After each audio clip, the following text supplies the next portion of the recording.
안녕하세요. 18번째 강의입니다. 드디어 폴리싱 단계까지 왔네요.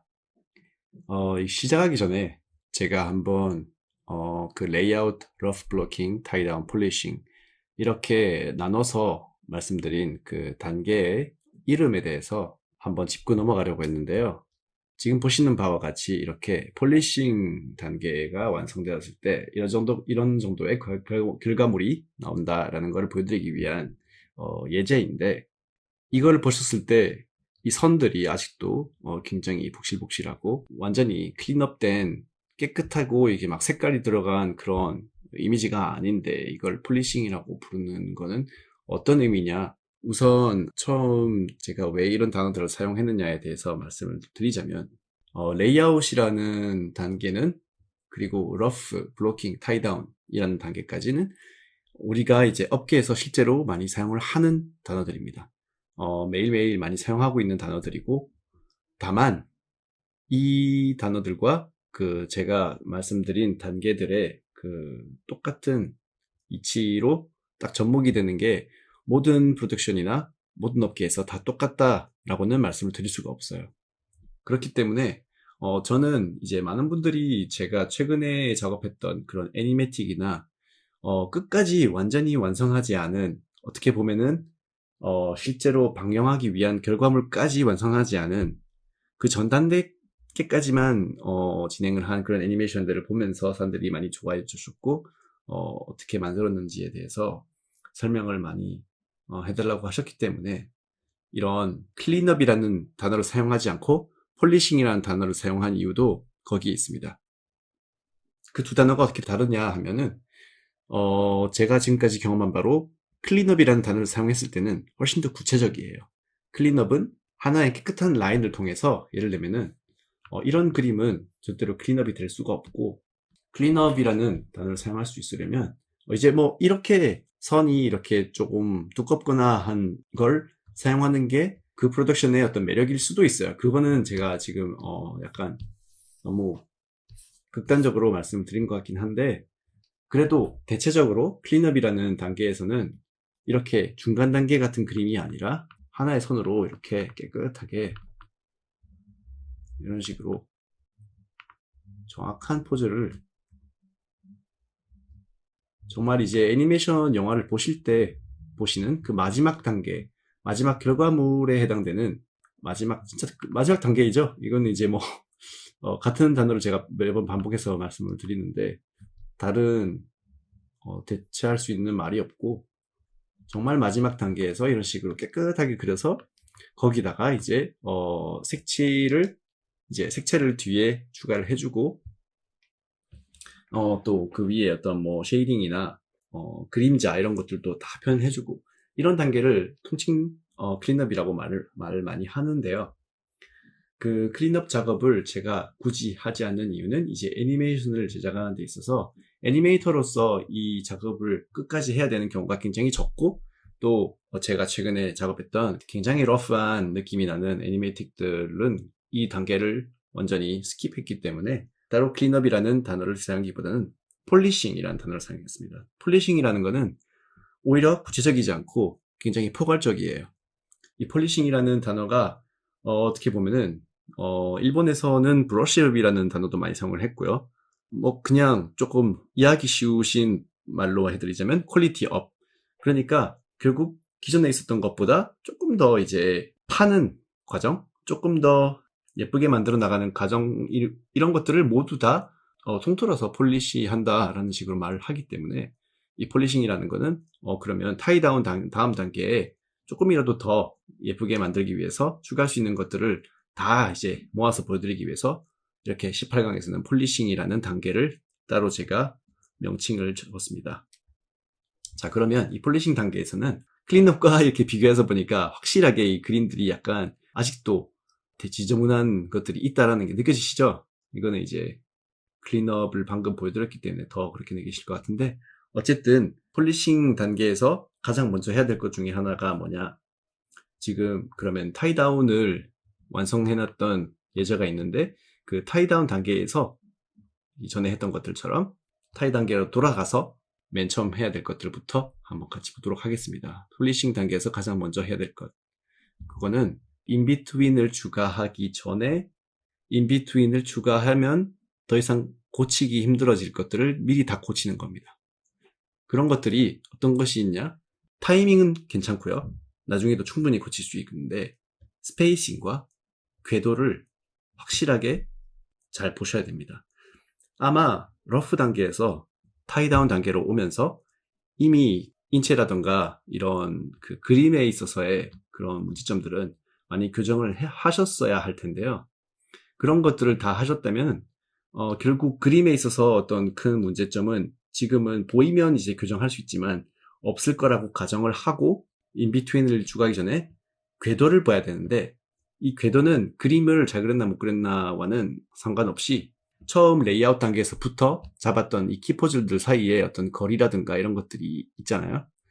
그것들이 정확하게 우리가 원하는 궤도를 움직이고 있느냐를 다시 한번 확인해야 되는 이유가 타이다운 단계에서 우리가 브레이크다운도 조금 추가를 하고 이런 식으로 프레임 수를 늘렸기 때문에 그 궤도들이 조금 파괴가 됐을 수가 있어요. 그럴 수가 있기 때문에 예를 한번 들어볼게요. 이 원이 이런 식으로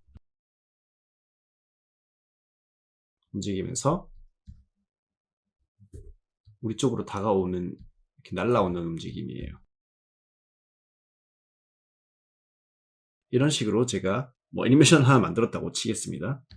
그런데 이 애니메이션의 궤적 자체가 이 궤적이 지금 제가 원하는 궤적이라고 쳤을 때 그 사이에 몇 가지 조금 더 이렇게 브레이크다운을 추가할 때 약간씩 이렇게 잘 생각을 안 하고 브레이크다운을 추가했기 때문에 이렇게 그 사이사이에 브레이크다운들이 이렇게 하나, 둘, 셋 이게 브레이크다운이라고 쳤을 때 깨져 있다 보면 이렇게 플레이했을 때 느낌이 와요. 뭔가 이렇게 어색하게 딱딱거리는 움직임이 있어요. 그 이유는 그 궤적을 제가 손으로 그렸을 때 예를 들어서 이렇게 직선으로 나아가는 공이 이런 식으로 나아가기만 하는 커지는 공이 있을 때 이렇게 예쁜 궤적을 통해서 이렇게 앞으로 나아가야 되는데 하나가 이런 곳에 있다. 그러면 이거를 이제 브레이크다운이라고 했을 때 그 사이에 인비트윈을 또 추가할 거잖아요. 그게 이제 폴리싱 단계에서 저희가 할 것들 중에 하나인데 이 원과 이 원 사이에 그 인비트윈을 추가할 때는 이렇게 딱 맞는 궤도에 또 예쁘게 추가를 하겠지만 이 원과 이 원 사이에 인비트윈을 추가할 때는 이렇게 틀린 브레이크다운 때문에 틀린 곳에 이 인비트윈까지 하나 그리고 그 다음 것 두 개가 지금 틀린 곳에 위치를 하게 돼요. 그러니까 브레이크다운의 궤적이 잘못되어 있는 상태에서 인비트윈을 쭉 추가를 해서 프레임 수를 늘려버리면 이걸 나중에 수정을 하고 싶을 때 그때 정말 머리가 아파지는 상황이 오는 거죠. 그렸던 그림들을 모두 다 지워야 되고 또 그렇게 하면서 수정을 할 때도 확실하게 눈에 잘 들어오지 않아서 계속해서 무한으로 수정하는데 점점 애니메이션이 이상해지는 그런 상황까지 올 수가 있는데 저희가 이렇게 나눠서 러프, 타이다운, 폴리싱으로 단계별로 나아가는 이유도 그냥 처음부터 멋지게 폴리싱 단계처럼 타이다운 뛰어넘고 러프 뛰어넘고 그냥 멋지게 쫙쫙쫙 그림을 다 그리면 얼마나 좋겠어요. 근데 그런 것들이 이제 나중에 틀린 애니메이션이 나왔을 때 자기가 수정을 하고 싶을 때 그때 정말 힘들 수 있기 때문에 이렇게 단계별로 하면서 최대한 오류가 없도록 그렇게 만드는 건데요. 자, 이해하셨다면 이 타이다운 단계에서 어떤 부분들이 조금 이상한지를 제가 있다면 확인을 해보고 수정하는 거를 보여드리고 싶은데 이거를 인간 캐릭터가 있죠. 지금 인간 캐릭터의 타이다운 레이어가 여기인데 이 레이어를 지금 라이트 테이블을 킨 다음에 라이트 테이블을 2, 3 전 프레임 3번 3개 그리고 후 프레임 3개가 다 보이도록 해가지고 이렇게 한번 보여드릴게요. 이런 것들이 굉장히 작은 차이지만 저는 이게 지금은 이상해 보이지 않아도 나중에 인비트윈이 들어갔을 때 다시 이상해지기 때문에 미리미리 확인을 해둬야 된다고 말씀을 드리는 건데요. 다른 레이어를 하나 열어서 빨간색으로 이렇게 보여드릴게요. 전 프레임들은 다 지우고 이 프레임부터 캐릭터가 점점 다가오면서 이렇게 커지잖아요. 커질 때 그 스페이싱을 지금 다 눈에 들어오게 딱 표시를 해놨으니까 이 캐릭터가 방해를 하네요. 자, 여기 있는 머리와 이렇게 이 머리 4개만이라도 이렇게 딱 그랬을 때 하나 더 해볼까요? 마지막이 이건데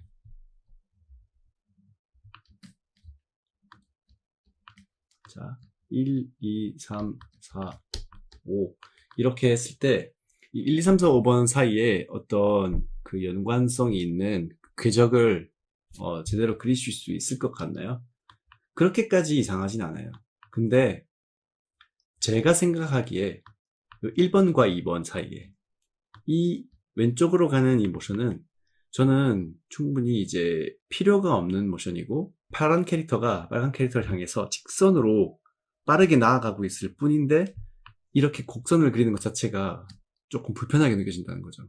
그렇기 때문에 이 1번과 5번 사이의 궤적 자체는 굉장히 직선적일수록 좋고 또 그렇기 위해서는 지금 방해가 되는 애가 2번으로 저는 보인다는 거죠. 2번과 3번, 4번 사이의 궤적이 이런 방향이었고 1번 혼자 이렇게 그 방향에서 벗어나 있는데 2번을 제대로 1번과 3번 사이의 궤적에 놓아주면 훨씬 더 아까에 비해서 이렇게 직선적이고 잘 그 궤적을 알 수 있는 모션이 되는데요. 그러면 그 2번에 해당하는 프레임으로 직접 가서 여기서 이렇게 왼쪽으로 한번 갔다가 오른쪽으로 갔는데 이거를 이런 퍼스펙티브 툴을 사용해줘도 되고 발 모양을 잘 보면서 다 지우고 이제 전 프레임, 후 프레임만 보이게 한 다음에 발을 잘 보시면 퍼스펙티브가 아니라 트랜스폼을 사용해야 될 것 같은데 그 위치만 이런 식으로 잡아두세요. 이거는 이제 캐릭터는 움직이고 있지 않고 커지거나 작아지거나 이렇게 위치만 바뀌는 그런 움직임이었기 때문에 잘 보시면은 이 발이 지금 여기 있던 발이 여기로 갈 때 이렇게 직선으로 가지 않고 이렇게 왼쪽으로 조금 가고 있는 게 보이시죠? 이런 것들을 볼 때 이렇게만 딱 해주면 조금만 오른쪽으로 가주면 더 편해질 것 같은 느낌이 딱 오거든요. 오른쪽으로 이렇게 오른쪽으로 이 프레임에서 이 프레임으로 갈 때 요 1번 포즈, 2번 포즈, 3번 포즈가 그 일직선상에 놓이게끔 이렇게 했을 때 여기서 제가 나중에 조금 더 그 스무스한 움직임을 위해서 인비트윈을 추가해 줄 때 안심하고 이상해지지 않겠구나 라는 걸 안심하고 여기다가 딱 중간 지점이나 3분의 1 지점이나 4분의 1 지점이나 자기가 원하는 곳에 완급 조절만 생각하면서 인비트윈을 넣어줄 수가 있는 거죠.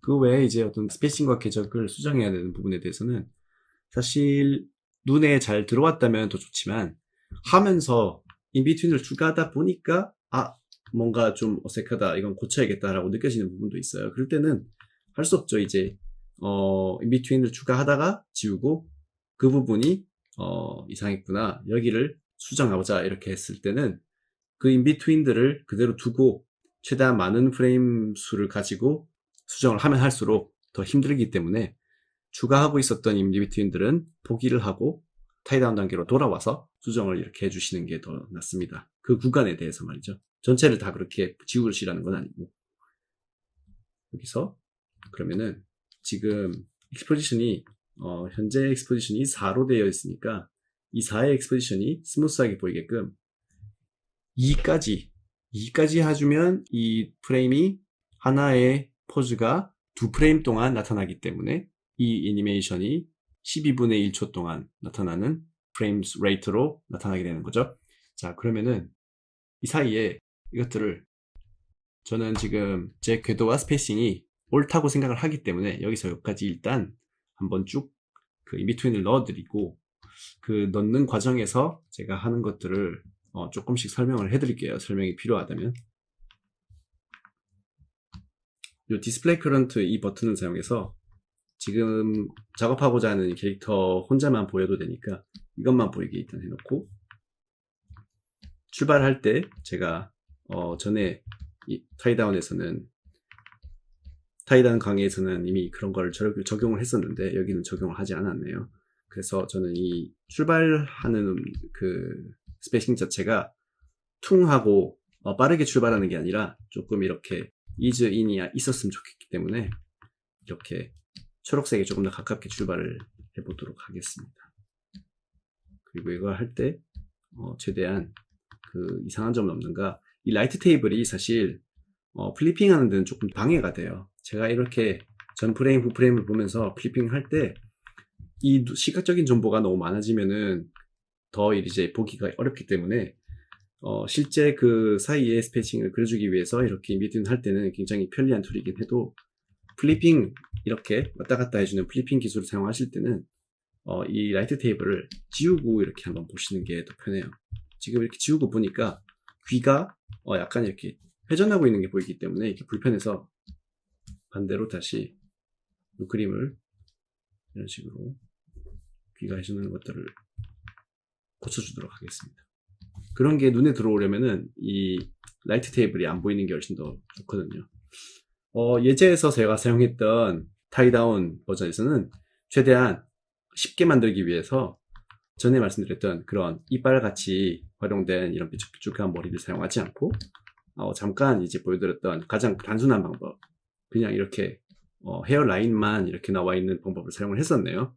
그걸 이제 확인할 수 있는데, 그렇게 했으니까 이제 그걸 따라서 이렇게 활용을 해주겠습니다.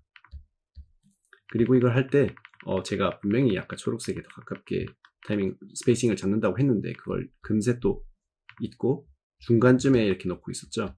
그러면 캐릭터가 늘어나 버리겠죠. 이쪽은 초록색에 가까운데 이쪽은 보라색과 초록색의 중간에 넣어준다면 목이 두꺼워지지 않겠습니까? 그러면은 이제 비율이 달라지기 때문에 애니메이션도 이상해지겠죠. 자, 그런 것들은 좀 조심해주면서 한번 스페이싱을 정했으면 그 스페이싱대로 끝까지 한번 그려보고요. 이걸 할 때 이 사이에 이렇게 들어가야 되는데 제가 전에도 말씀드렸는데 이 인비트윈들을 전체적으로 그 모든 디테일이 다 보이게 그리셔도 되고, 그게 아니라면 저는 이렇게 잘게 나눌 때 인비트윈 중에서 제가 애니메이틱을 작업을 할 때 빠르게 작업하고 해서 그 결과물을 보고 싶거나, 그러니까 어떤 움직임이 있는가만 더 중점을 두고 보고 싶을 때는 클라이언트 입장에서도 이제 다 완성된 예쁜 애니메이션을, 예쁜 그림을 보고 싶은 게 아니라 그 모션의 레퍼런스를 삼기 위해서 애니메이션이 어떤 타이밍, 어떤 리듬을 가지고 움직이는가를 가장 보고 싶어 할 때도 있기 때문에 굳이 그 사이에 있는, 그리고 이제 클린업 아티스트들을 위해서도 그 사이사이에 있는 이런 인비트윈들을 정밀하게 모든 정보를 다 넣어서 그릴 필요는 저는 없다고 생각을 해서 많은 경우에 이런 식으로, 예를 들면 조금 더 이제 극단적으로 보여드리자면 아웃라인만, 지난번에도 한번 보여드렸었죠. 아웃라인만 보이게 이런 식으로 그 사이에 스페이싱을 넣어주는 경우도 있습니다. 귀가 완전히 사라져 버리면 약간 깜빡깜빡거리긴 하는데 그런 것들도 별로 신경 쓰지 않고, 결국 아웃라인을 그려줬을 때 어떤 그 정보는 충분히 애니메이션 자체의 정보가 전달이 되기 때문에 저는 조금 많이 사용을 해주는 약간 편법인데요. 시각적으로 제가 추구하는 게 지금 목적성이 어떤 거냐에 따라서 결국 이 기술을 사용할 수 있느냐 없느냐가 결정이 될 것 같습니다. 이 턱 부분에 이 궤도를 잘 보면서 인비트윈을 넣어주세요. 결국 직선상에서 초록색과 보라색 사이에 거리를 보고 싶은 게 아니라 이 궤도가 있다면 그 궤도를 지켜주면서 이 초록색과 보라색 사이에 직선상의 이런 움직임이 아니라 요 지점과 요 지점 사이에 이런 원의 움직임을 지금 따라가고 있죠. 이 원의 움직임을 잘 따라가면서 중간에 인비트윈을 넣어주세요. 이게 더 중요합니다.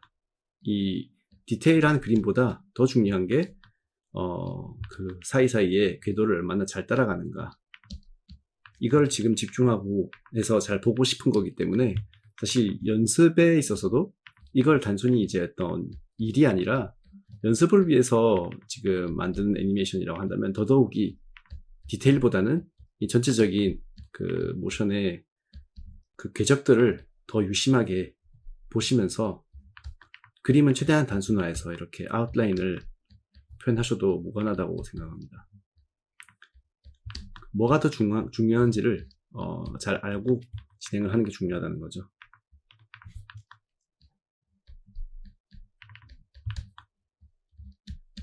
이렇게 팔을 이제 올리기 시작했으니까 여기서는 그냥 이렇게 인비트윈을 넣어주면서 팔을 올렸다라는 모션을 최대한 이 마지막 포즈를 한번 잡아주고,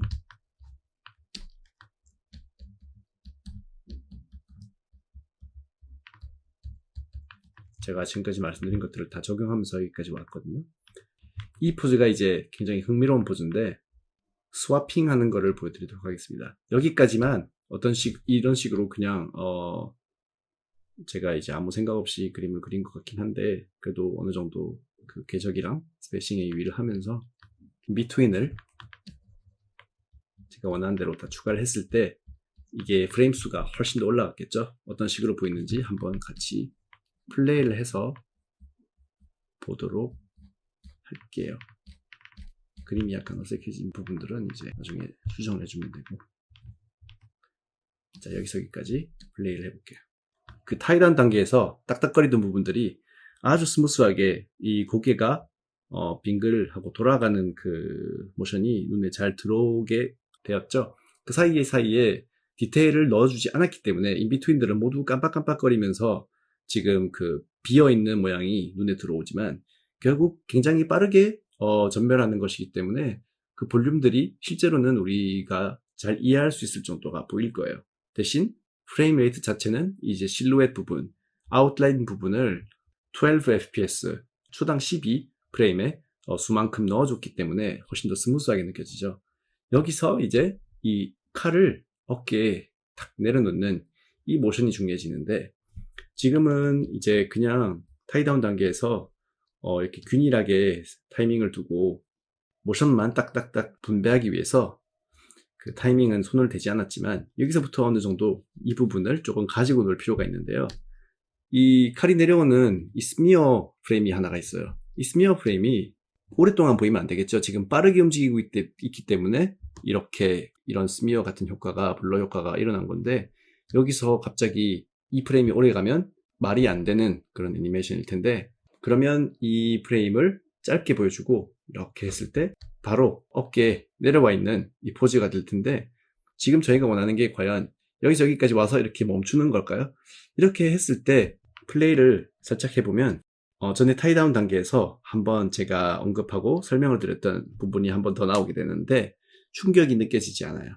이 사이사이에 인비트윈을 넣어주기만 했을 때 스페이싱을 과장을 하지 않고 정확한 사이사이에 1번, 2번 사이에 이렇게 넣어주기만 하면 점점 애니메이션을 부드럽게 만들 수는 있어도 거기서 충격이나 어떤 무게감을 더 표현하는 데는 보통 도움이 되지 않기 때문에 이 칼을 어깨에 내려놓았을 때 그 조금이라도 반동이나 그런 충격에 대한 부분을 표현하기 위해서는 이 두 개 사이에 인비트윈을 넣었을 때 전에 같이 봤던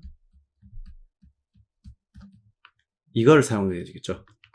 이 칼이 이 다음 프레임에 어깨에 놓여있는 프레임보다 더 아래로 어깨를 한번 짓누르는 것처럼 잠깐 동안 더 아래로 내려왔던 프레임을 표현을 해줘야 돼요. 이렇게.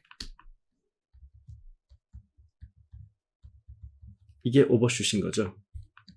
그리고 이 움직임에 의해서 이 나머지 부분들, 머리라든가 몸 이런 부분들도 다 똑같이 조금 더 보라색보다 조금 더 멀리 기울어졌다가 다시 돌아와야 될 텐데, 이런 부분들도 지금 똑같이 다 넣어줄게요.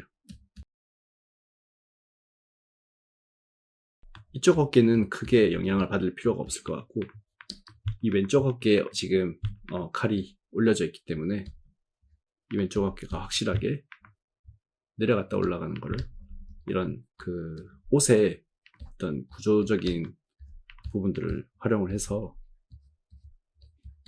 표현을 해줄게요. 목도 더 움직여주는 게 좋을 것 같고요. 상체의 부분도 약간 오른쪽으로 돌아갔다가 돌아오는 것처럼 한번 오른쪽 갔다가 올라갔다가. 지금 잘 보시면 이 프레임이 이 프레임보다 더 아래에 있고 더 오른쪽으로 많이 갔죠. 여기 이 프레임 1번 프레임과 2번 프레임 사이에 있는 게 아니라 이 프레임이 마치 3번인 것처럼, 다만 1.5인데 3번인 것처럼 멀리 갔다가 다시 돌아왔죠. 이게 오버슛입니다. 이 기술은 정말 유용하기 때문에 많이 사용을 해주셔야 돼요.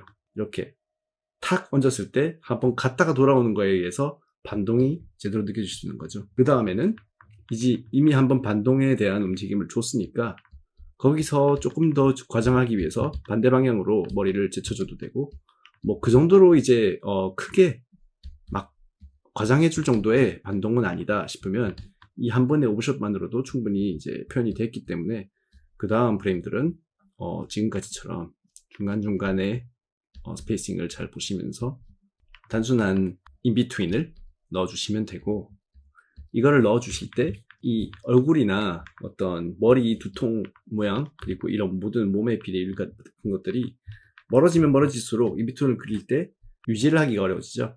그런 것들은 제가 전에 말씀드린 것처럼 이렇게 라이트 테이블을 이렇게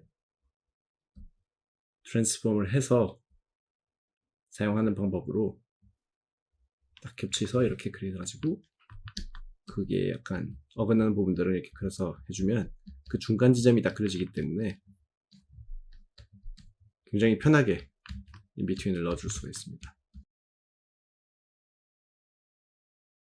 결국 제가 조금 틀리게 그렸던 부분들이 이렇게 멀어지는 구도에서 드러나더라도 그런 것들이 비주얼적으로 영향을 받지 않을 정도의 차이거나 아니면 구도에 의해서 달라진 차이라면 이렇게 전 프레임과 후 프레임을 트랜스레이트로 딱딱 맞췄을 때 약간씩 이렇게 오차가 있는 부분들을, 그 부분들을 딱 중간을 잡아서 잘 버무려주면 1번 프레임과 2번 프레임으로 넘어갈 때 그 사이 프레임이 어색하게 보이지 않고 이렇게 스무스하게 넘어가기 때문에 여기서는 그냥 이렇게 멀어지고 있는 편인데, 이거는 이렇게 한번 어디쯤에 머리를 두면 좋을지 생각을 한 다음에 이 보라색만 사용해도 충분히 인비트윈 잡을 수가 있어요. 이 보라색 프레임이 훨씬 더 이제 제가 사용하고 있는 구도와 가깝기 때문에 이런 다리를 지금 밑에서 내려보고 있는 부분은 보라색보다 더 가장해서 이렇게 그려주셔도 되고, 아시겠죠? 이런 식으로 라이트 테이블을 사용해서 움직였던 그 포즈를 똑같이 따라가는 게 아니라 거기서 약간씩 이렇게 달라져야 될 부분들은 충분히 변경을 해주시면서 하다 보면 이렇게 멀어지는 포즈까지, 자, 어깨에 칼을 얹는 모션도 퉁하고 충격을 주면서 여기까지 모두 거의 모든 프레임에 인비트윈을 집어넣는데 성공했습니다. 네, 여기까지는 그럭저럭 자연스러워요. 여기서 두 번째 캐릭터가 이제 중요해지는데, 이 두 번째 캐릭터를 제가 인비트윈을 이미 만들었던 폴리시 클립을 사용해가지고 설명을 드릴게요. 자, 여기까지 인비트윈을 다 넣어서 이렇게 스무스하게 두 캐릭터가 화면에 들어오는 장면까지 인비트윈을 잡았다고 쳤을 때 이 색깔이나 이런 것들은 일단은 가려두고 진행을 할게요. 나중에 보여드릴 부분이기 때문에. 네, 이렇게 했는데 올라갔다가 이렇게 내려가는 부분까지 오버슛 사용했죠. 다리 보시면 오버슛 사용해서 내려오는 부분까지 했고, 팔도 오버슛 해가지고 다시 위로 올라오게 이렇게 반동 줬고, 여기까지 왔는데 여기서 제가 지난번에 사용하지 않았던 게, 추가를 하지 않았던 게 튕겨져 나가는 이 포즈와 그 전에 이제 준비 자세를 잡고 있던 이 웅크린 포즈 사이에 이런 식으로 약간 의미불명의 이런 스미어 프레임을 넣어주는 건데, 이거는 그냥 제가 연출적으로 사용한 것도 있고 실제로 이 사이에 어떤 정보가 필요하긴 하기 때문에 이 프레임을 하는 방법은 여러 가지가 있을 텐데, 인체적인 부분이나 모션적인 그 애니메이션의 그 바디 메카닉적인 부분을 확실하게 탄탄하게 생각을 해서 이 프레임과 이 프레임 사이에 움직임을 잘 생각을 해서 이런 식으로 그 사이에 들어가야 할 법한 프레임을 예쁘게 그려주는 방법이 이렇게 있고, 이런 식으로 제대로 그 사이에 있는 인비트윈을 그리는 거죠. 이렇게 그리는 방법도 있겠고, 제가 지금 여기서 활용한 것처럼 초록색에 가깝게 마치 거의 다른 정보 없이 스미어로만 이루어진 이렇게 아웃라인, 그 실루엣만 딱 보이는 이런 깨져 보이는 이런 프레임을 단 1프레임 동안 아주 짧은 시간 동안 보여줌으로써 마치 캐릭터가 이미 날아갔지만 너무 빨라서 우리는 들어오지 않았다라는 그런 약간 착시적인 정보를 주는 거죠. 그런 식으로 활용을 해서 그 다음 프레임에 이미 저만큼 멀어져 있다라는 정보를 추가적으로 줬을 때 이렇게 와 빠르게 뭔가 날아갔다라는 그 느낌을 이 프레임 한 개로 줄 수 있다는 겁니다. 자, 그렇게 해서 이렇게 멀어졌던 거에 한번 지난번 강의에서 추가했었죠. 한번 이렇게 완급 조절해서 여기서 지금 인비트윈 추가한 거고요. 다시 이렇게 우리 곁으로 다가올 때까지 카메라가 이 캐릭터를 따라잡은 거죠. 따라잡아서 앞으로 이렇게 다가올 때까지 여기 인비트윈 하나, 인비트윈 두 개 이렇게 추가해줬고, 여기서는 다시 인비트윈이 가장 중요해지는 부분이 파란 캐릭터는 이제 보이지 않고 그 팔 부분의 날 부분만 보이기 때문에 우리의 그 주인공 캐릭터가 여기서부터 인비트윈이 중요해지는데, 이거 인비트윈을 추가하는 데 있어서 지금은 슬로우 모션이잖아요. 결국 슬로우 모션이라는 것 자체가 느려지면 느려질수록 스페이싱이 작을 거라는 뜻이잖아요. 이거를 제가 라이트 테이블 켜보면 프레임 한 개와 그 다음 프레임 사이의 거리가 이렇게 가깝습니다. 거의 이제 움직임이 초록색과 그 보라색 사이의 거리가 이렇게 가까운데 그 사이에 그래도 하나씩 그림을 추가해 줬어요. 그 이유가 슬로우 모션이라는 걸 표현을 할 때 가깝기 때문에 프레임 수를 올려주지 않고 그 사이에 이제 큰 엑스포지션으로 이렇게 놔둬버리면, 예를 들면 4의 엑스포지션으로 놔둬버리면 그렇게 막 이상해 보이지는 않을 텐데, 일본 애니메이션 업계에서 많이 활용하는 게 슬로우 모션이기 때문에 더 많은 프레임 레이트를 넣어주는 거예요. 이거는 제가 처음에는 이해를 못했는데 계속 보다 보니까 그 결과물이 더 좋아 보이더라고요. 어떤 원리에서인지 제가 막 과학적으로 설명을 드리거나 우리의 어떤 시각적인 부분을 막 설명을 해드릴 수는 없겠지만, 그렇게 하는 걸 보았고 저게 굉장히 멋있네 라는 생각을 했기 때문에 저도 그걸 활용하기 시작했다는 거. 그러니까 슬로우 모션이 됐을 때 오히려 그 슬로우 모션의 엑스포지션을 넓게 놔두지 않고 인비트윈을 오히려 이렇게 작은 그 거리의 인비트윈이라도 하나하나 다 넣어주다 보니까 더 멋있게 되더라라는 걸 그냥 그대로 활용하고 있다는 거. 이런 식으로 다른 사람들이 활용했던 부분이나 다른 평소에 익숙하지 않은 업계에서 사용하는 기술들을 마음에 들었다면 충분히 이렇게 활용해 주는 게 좋은 거고, 인비트윈을 추가하는 데 있어서 제가 이제 그 외에 설명해 드릴 부분이 그렇게 많지는 않은데 이런 게 있긴 하네요. 이제 여기 머리 같은 걸 보시면 실루엣이라는 게 굉장히 중요한 게 2D에서는 시각적인 정보가 결국은 다 납작한 2D상에서 어떤 식으로 우리 눈에 분배되어 있는가, 픽셀이 분배되어 있는가가 결국 오는 정보의 모든 것이기 때문에 이 머리카락이 지금 이 칼에 의해서 요만큼 가려져 있죠. 지금 이 면적이 여기에서 딱 멈추고 이 칼의 면적에 의해서 가려져 있어요. 이게 굉장히 중요한 정보인데 실제로 거리에 의해서 이렇게 된 거지, 지금 이 칼이 우리가 더 가까이 있고 이 머리가 더 멀리 있잖아요. 그렇기 때문에 지금 이렇게 보이는 거지, 이 칼이 날이 지금 머리를 잘랐다라는 정보는 아직은 없어요. 아직은 없지만 그 다음 프레임에서 딱 여기서 우리가 조금이라도 더 멋있게 이해를 빨리 하기 위해서는 요만큼의 머리만 남아 있어야 됩니다. 그러면 여기서는 가려서 보이지 않았던 머리가 이 칼이 지나고 나니까 실제로 사라져 버렸어요.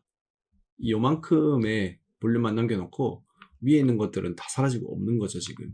그러면 이렇게 휘날리는 머리카락에 그 어떤 FX 같은 부분이죠.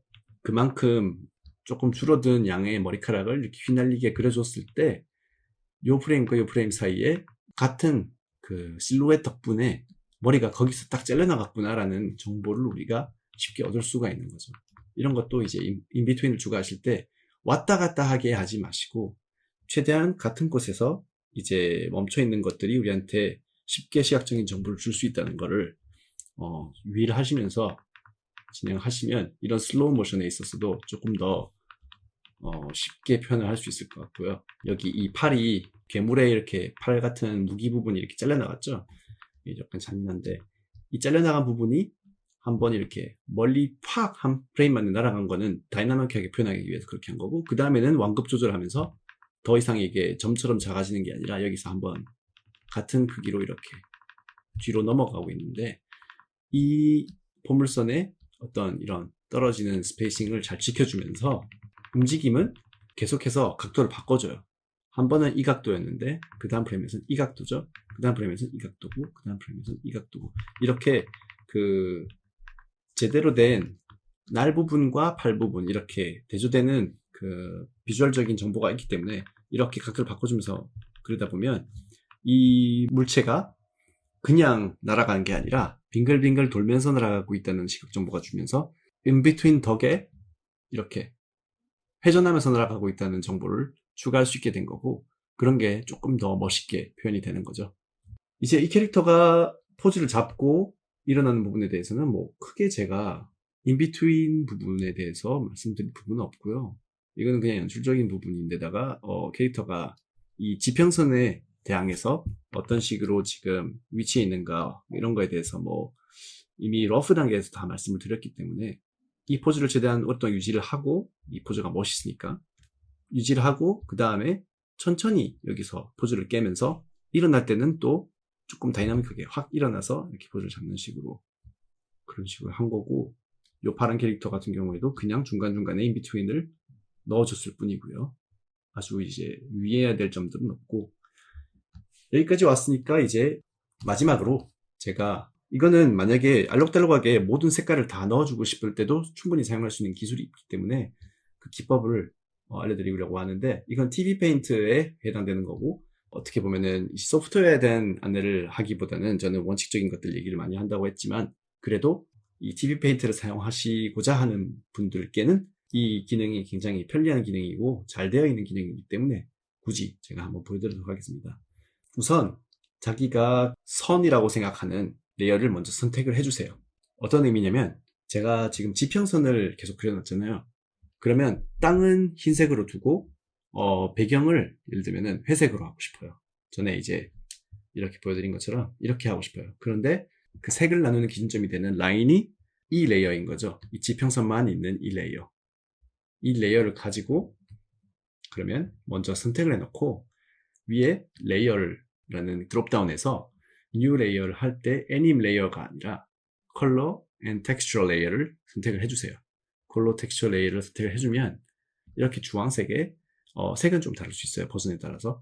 근데 이런 식의 컬러 애님포 그러니까 전에 제가 선택을 해놨던 레이어의 이름이 애님 4라면 그 밑에 만들어지는 컬러 레이어는 컬러 애님4라는 이름으로 밑에 나타나게 됩니다. 그리고 밑에 보시면 이 원 소스라는 이름이 되어 있는데 이거는 몇 개까지도 수없이 많은 라인을 이 기준점으로 사용할 수가 있어요.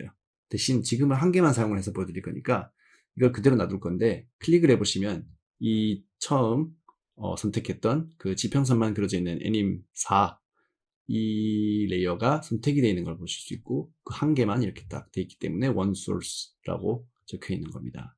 그러면은 여기서 색칠을 할 때 어떤 식으로 하느냐 보통 그 많은 프로그램에서 색깔을 선택한 다음에 페인트 툴 같은 도구를 사용해서 어딘가 이제 비어있는 곳에 클릭을 하면 채워지는 그런 방법을 많이 사용을 하죠. 근데 이 툴은 약간 다릅니다. 하늘 부분을 회색으로 하고 바닥 부분을 흰색으로 하고 싶다고 했는데 그러면 회색으로 그 하늘에 해당되는 부분에 선을 그려줘요. 이렇게. 그러면 그 부분이 색칠이 되죠. 그리고 반대로 이 바닥이 흰색인 걸 원하는데 만약에 지금 흰색이 아니라 빨간색으로 원한다면 이런 식으로 밑을 그려줘요. 그럼 밑에가 빨간색이 됩니다. 이런 식으로 해줄 수 있는데, 우선은 회색만 가지고 그 하늘을 제가 이런 식으로 다 해볼게요. 이렇게 선을 굉장히 빨리 그을 수가 있는데, 긋는 것만으로도 벌써 이렇게 다 되었죠. 이제 몇 초 만에 이렇게 색칠이 됐는데, 그러면서 몇 군데는 이 바닥 부분까지 다 차직을 해버렸어요, 이 회색이. 그럴 때 이제 이 흰색으로 돌아와서 그 바닥에 해당되는 부분을 다시 이렇게 수정을 해주면 그 부분은 흰색으로 돌아오는 거죠. 여기서도 워낙 빠른 작업이기 때문에 끝까지 한번 다 해서 보여드리도록 하겠습니다. 이렇게 흰색을 회색이 잡아먹어버린 부분은 수정을 해주고, 이런 색깔 같은 거를 조금이라도 추가를 해줬을 때 도움이 되는 부분들이, 당연히 이제 어떤 캐릭터가 앞에 있고 뒤에 있느냐를 선만 있으면 굉장히 알기가 어렵고, 또 그런 공간적인 그 정보가 많이 이제 어지러워지기 때문에 그런 부분에서 크게 도움이 되는데, 이거를 사용해주고 싶으실 때는 캐릭터와 캐릭터가 겹치는 부분이 있을 때 그 겹치는 부분을 끊어서 그리지 마시고, 겹쳐 있는 부분이 캐릭터들이 모두 다 투명하다는 것처럼 상상을 하시고 다 그려주셔야 돼요. 그래야 이거를 나중에 활용하실 때 훨씬 더 쉽습니다. 그거를 이제 확실하게 보여드리기 위해서 이 사람 캐릭터, 인간 캐릭터의 레이어로 돌아오면 이런 식으로 제가 구멍이 거의 없는 실루엣으로 이렇게 다 그려놨고, 똑같이 이 레이어를 선택한 다음에 컬러 앤 텍스처 레이어를 만들어서 흰색으로 한번 칠해볼 건데요. 흰색이 아니라 이런 식으로 다른 색으로 하면 좀 더 잘 보이겠죠? 네, 바닥과도 이제 다른 색으로 보이니까요. 이렇게 해서 특히 이 부분 제가 한번 보여드리려고 했던 부분인데, 지금 이 캐릭터가 한 번은 이 파란색의 날 부분에 뒤에 있어야 되고, 그 다음에는 이 캐릭터가 더 앞에 있어야 돼요. 이거를 제대로 설명해 드리자면, 지금 제가 이렇게 캐릭터를 색칠을 했을 때, 색칠을 했는데도 이 분홍색의 면적이 이 파란 그림을 가리지 않았죠. 그리고 여기까지 왔을 때는 이런 식으로 이 분홍색 면적이 파란색을 가리기 시작했어요. 이 캐릭터, 분홍색 캐릭터가 파란색 캐릭터 위로 올라가 버린 거죠. 이 전까지는 안 그랬는데, 여기서부터는 우선도가 지금 분홍색 캐릭터가 더 위로 올라왔어요. 그 이유는 이런 걸 미리 생각을 해서 파란색 캐릭터를 둘로 나눠 놨기 때문입니다. 분홍색 캐릭터보다 카메라와 더 가까울 때와 이 분홍색 캐릭터보다 카메라와 더 멀어질 때, 두 가지의 경우를 레이어를 따로따로 나눠서, 잘 보시면 이 두 개는 여기서 여기까지 다 이제 캐릭터보다 멀리 있을 때의 그런 프레임들이고, 그렇죠? 그리고 가장 위에 있는 레이어가 가장 이제 탑으로 보이니까요. 이 부분들은 다 이 캐릭터보다 위에 있는 부분으로 이런 식으로 따로따로 나눠서 제작했기 때문에 앞에 있다가 뒤로 넘어갈 수 있는 거죠. 이런 식으로. 자, 이렇게 색칠을 하고 나면 이 캐릭터는 흰색으로 했던 걸 그대로 보여드릴게요.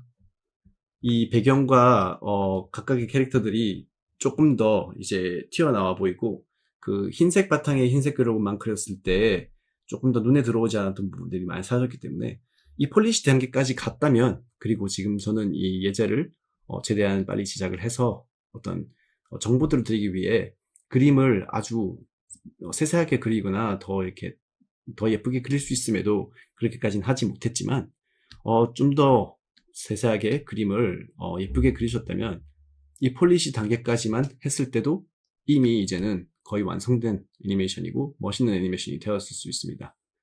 그렇기 때문에 이 단계까지가 정말 중요한 단계라고 할 수 있고, 여기서부터 이제 부가적으로 들어가는 마지막 두 강의는 사실상 어떤 케이크 위에 체리 같은 느낌이죠.